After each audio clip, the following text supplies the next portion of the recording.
Hey y'all, you know what I want to do? I wanna preach my own funeral. This is the first time in history. Well, I ain't said no. I didn't say it the first time in history. Somebody else has done it, but um, uh, I'm gonna preach my own funeral. Let me get my wig because you do not want to look bad for this special day. So it's a little special day, a little 5 minutes of fame. I'm gonna come back to the camera in a minute, but that's your little 5 minutes of fame. We call it 15 minutes of fame, and so I'm gonna go out and do this. Presenting to everyone, we present to you the corpse, the partially rotten corpse of Joseph Trumaine Gage. Hold your applause. That's nothing to clap about. Not yet. I haven't given her his clap.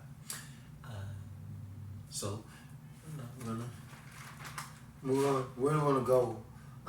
Let's go to the book of Daniel. Now you done messed up now. Oh, you threw Daniel in the game. Lord have mercy. You showed up and messed up now. You got my attention. Man, I'm all ears whenever you're ready. 1, 2, 3. Here we go. Daniel chapter 10 and verse 11. Daniel 10 and 11. I done lost something. I see. Whatever it was, I done lost it now. It's gone. Boy. Let me get there.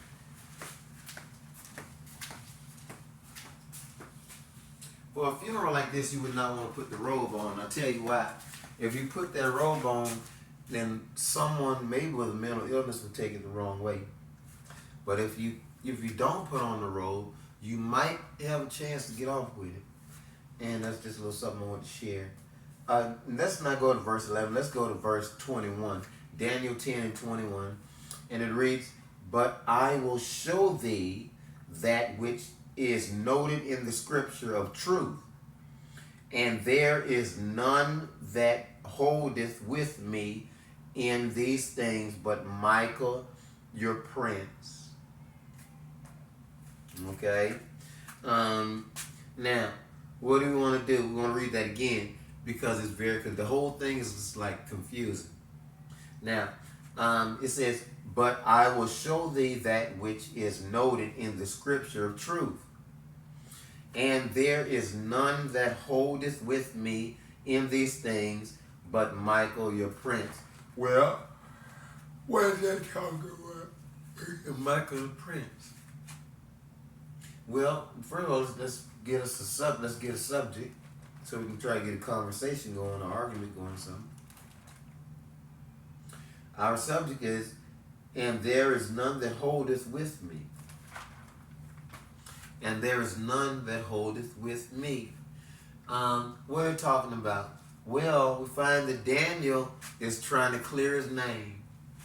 That's all Daniel wants to do, because believe it or not, the judge is looking for Daniel. You can say what you want. The judge looking for Daniel. And the prosecutor looking for Daniel. And, let's say law enforcement was looking for Daniel. Who else? The bounty hunter more than likely is looking for Daniel. The hitman is looking for Daniel. Who else? There's a lot of people looking for him, but in all clarity and essence, I have no choice but tell you that. Well, somebody's looking for Daniel. They're looking for him. And why are they looking for Daniel? They're looking at Daniel because Daniel, if you go up, we got to go up a couple of verses, but it said, "Then said he, Knowest thou wherefore I come unto thee? And know will I return to fight with the prince of Persia." And that's a big no-no, because the king over there, he loves his son. He loves him, he loves him, he loves him. The baby's spoiled. He just spoiled the child spoiled right. And it's just something that you don't do mess with You don't mess with the sun. And when I am gone forth, lo, the prince of Grecia shall come. That's his thing about it now. He said now, when I leave the prince, what are you talking about? Well, apparently Daniel had a crush on the prince, and I'm pretty sure he figured that out. Maybe he didn't, but if you didn't know, your boy Daniel was creeping. Your boy Daniel was creeping. And it was a little boy from Persia. And he fell in love with the little boy. And then not only that, he said, when I get through with the little boy, then I'm going to send another king. And he's going to have his way with the prince. But what's the deal? The catch is, the prince has to come to you. He has to really find a way to get like downstairs without his daddy catching it. And you understand, the king's house is heavily fortified. Heavily fortified. It's the house is like a fortress. It's a castle, and it's higher than what you know. How you gonna get downstairs? So the little boy would have to jump over the balcony or something, and Daniel catch him.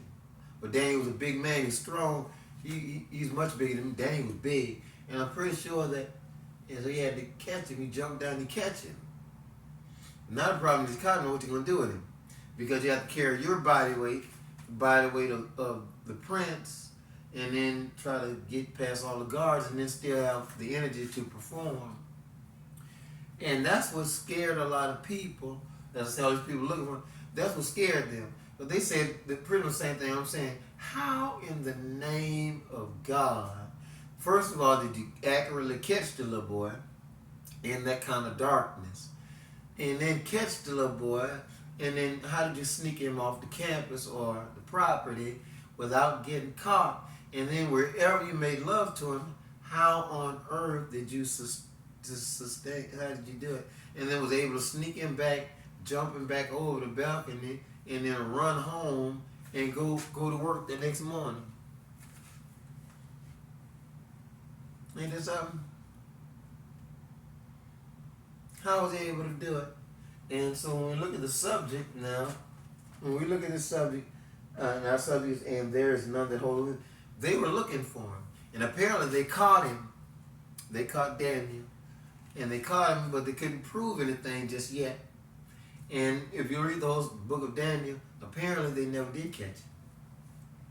Yeah. What led Daniel to love the little boy? The simple fact that the little boy had a big mouth, and he kept dipping into church business. And so Daniel basically said, hey, little boy, now you got to listen to me now. Now, I'm a pastor, I'm a bishop. I got to work. And if you keep coming around me saying mean things, insulting me, and insulting my congregation, I'm definitely going to have to do you something.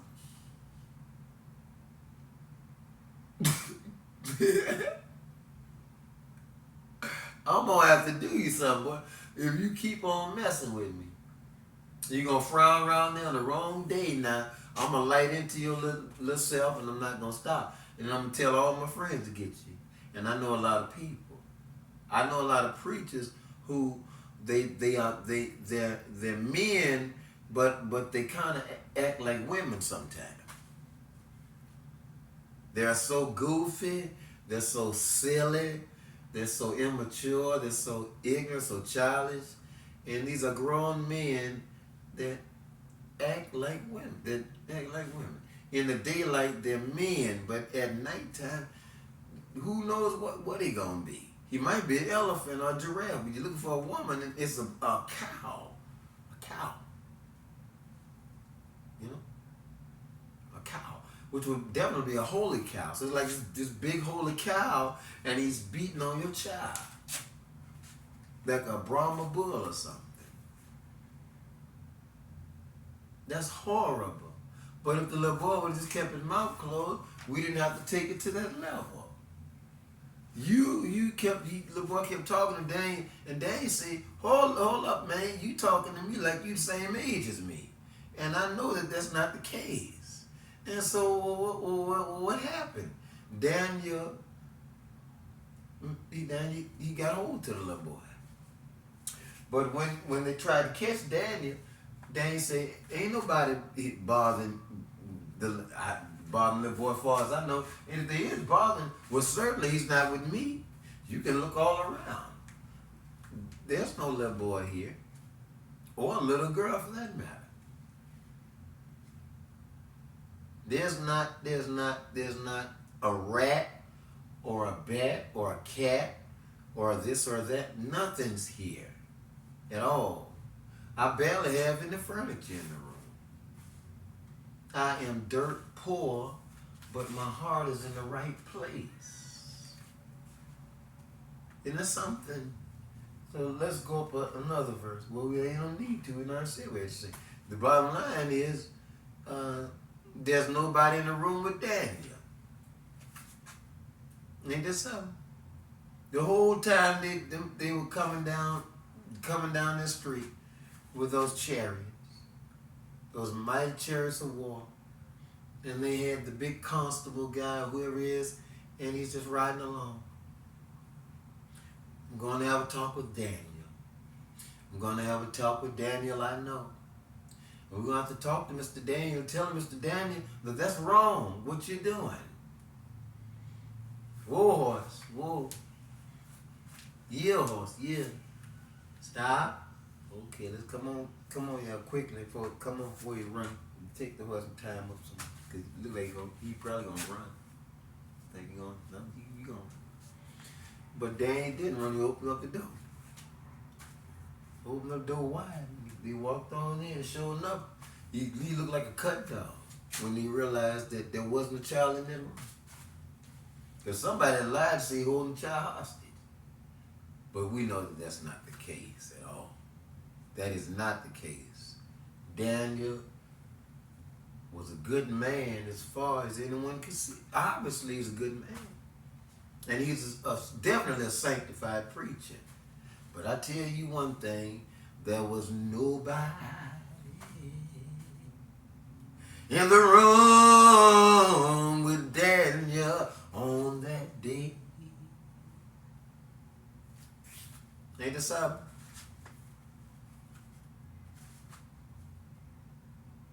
And so what happened was, after they left out Daniel's home, he said, come on, bring me the horse, y'all. Come on, let's leave him alone. Because they were around and said, we're trying to harass Daniel. You know how they talk about us. And he said, well, Yahweh, get it out. And he took it slow. And they mourned. They said, well, if Dan, the baby ain't in there with Daniel, then maybe the baby's behind Daniel's house. Maybe in the cot back there behind the house, probably behind the master bedroom, I don't know, window or something, but I don't feel the sense that little boy around him. But wherever he, and he's got us, yeah, and he gave the horse back. They brushed the horse up and they sat there. They had the meeting. They said, what do you think about Daniel? They said, I don't trust him. I don't trust him. That's just too good to be true. So when you want to go back, I think we need to go back now. Let's go. And they went back and they were riding the horse. They said, I wonder what that man did with that little boy. Because everybody's seen them together. And they said, put the horse over there. Hide the horse behind the trees over there. See, first thing he see us, he gonna want to run. He know we. Let's announce ourselves. You know, announce ourselves. He said, Daniel, if you're in there, open the door. We're about to knock on the door now. He knocked on the door. Knock, knock, knock. Daniel opened the door. He said, hot diggity dog. Ain't that a big booger wooger? I didn't expect him to do that. Most people would have run. Daniel must be understand what's going on. You think you're ready? I don't know. Seems like you're ready. He said, seems like you're ready for us. Oh no. But it seems like he's ready. Do you think he's ready? Oh.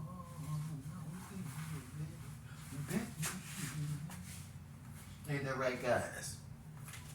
Better not call yourself get ready for me. You have to take it to that level.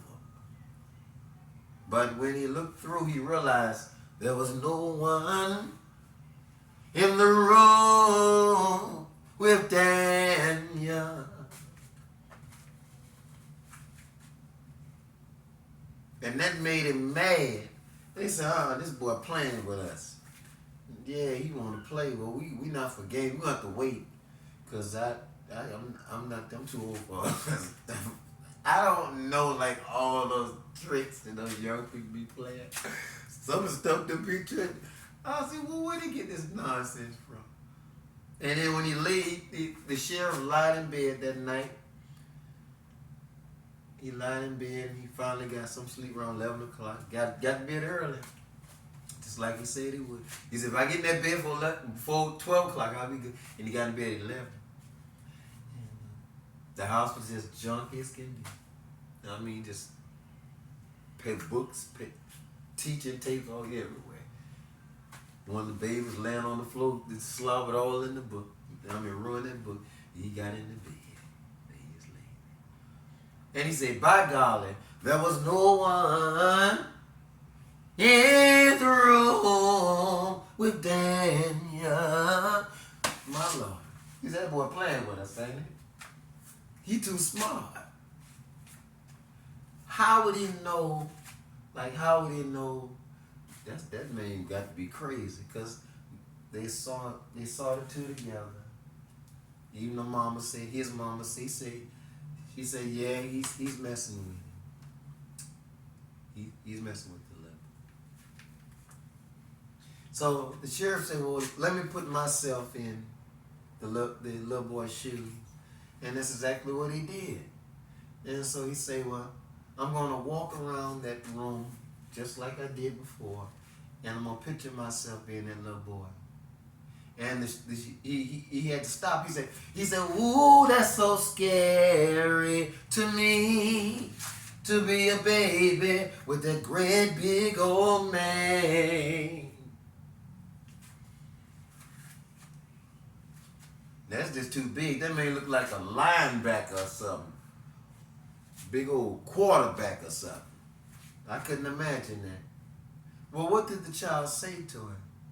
Because it said the little boy talked to him in a kind of way.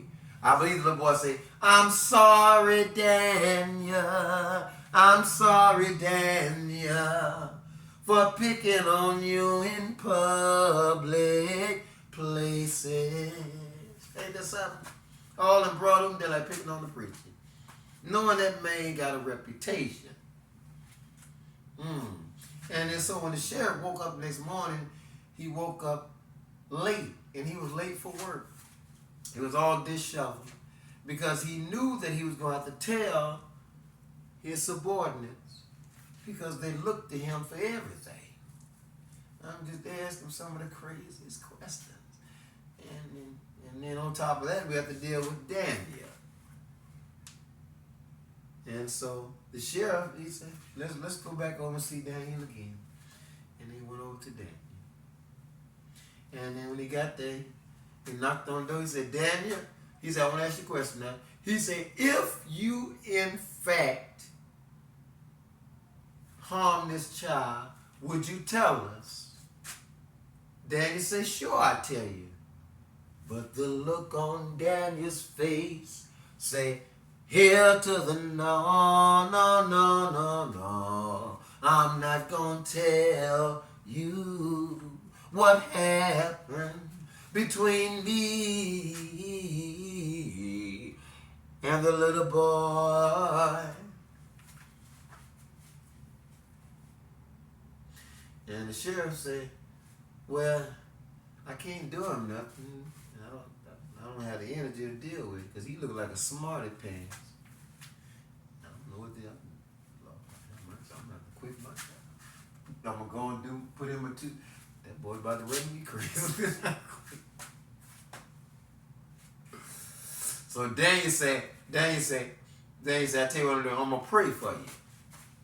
I'm going to pray for you, Mr. Sheriff, and if you please, I'm going to pray for you, and I'm going to pray for all of you, your mighty men of war. And Daniel got down on his knees.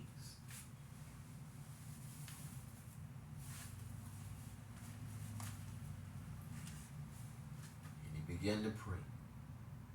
And Daniel said to the Lord up above, Father,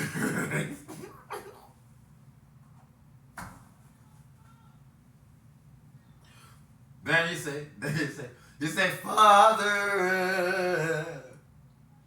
up above, please hear my cry. Please hear my cry. He say, the sheriff is in need of information. He wants to know what I'm doing in my house. And so, Lord, I want you to touch him with the finger of love. Give him the understanding that everything is all right. It's all right. Don't you worry if you gonna catch me. After a while, by and by, you'll catch me. And then Daniel say, amen. And he got up off his knees. Keep in mind, he's a big old man, elderly man. And do you not know that, lo and behold, who come blowing in with the wind about 2 weeks later? It was nobody but the sheriff. That same sheriff, and looked like he did his shade. He didn't shave his face or nothing. I mean, his hair normally was driven with the wind and tossed. It swept. I mean, looking good. Standing tall and looking good. You got to be somebody eligible for Hollywood. And so he come knocking on the door now, being phony. And being phony with Daniel. And so he say, hey, old Daniel. Daniel said, huh? He said, how you doing? You want to come and talk to me? Daniel said, no, I don't want to talk. I'm not in a mood to talk to you or nobody else. Leave me alone, please. But I'll talk to you because there's a shield and a buckler on your shirt. And so he went on to talk to him. And so the man said, the sheriff said, he said, Daddy, come on, tell me the truth now. He said, I know you're hiding a little boy. We just don't know where yet. We looked all around. He would have to be here. Daniel said, no, there's nobody here with me. I'm all alone. I'm sleepy and I'm tired. And I don't know what I'm going to do. Sheriff said, all right, you want to play a game? And he went on about his business.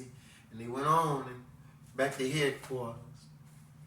And the sheriff said, I think we're going to have to go on and do it. It's about time. And give the family justice. And so the sheriff, he called the hitman on the phone himself. He said, Dara, oh little Dara, if you please. And Dara say, he said, who is this? Matter of fact, he said, who this is, bruh? Ain't it something? That's how you talk to the sheriff any kind of way. And the sheriff say, listen, little Dara, I got a job for you if you want it. There's a man by the name of Daniel. He's getting on my nerves. He's giving me the runaround. He's making me look bad in front of my peers. And Darren say, well, why do you think he's doing it? He said, I can't tell you because that's against the rules. And Darren said, he said, well, do you understand? I need to know what's going on. He said, no, you don't. No, you don't. I know your kind. All you need to know is his name and his telephone number. That's something. And so Darren said, he said, that's right. That's all. You okay? So you must be serious about it. He said, oh, I'm serious. There's a heart attack, baby. It's about time to call Tyrone or you, little Darren. Ain't it something? And so what happened? So Darren said, I'll take the job. But you gonna pay me. He said, no, Darren. That's against the law. I cannot pay you for the job. I don't know how you gonna put gas in your car. I don't know how you gonna pay your light bill, but I need you to do me a favor and kill Daniel.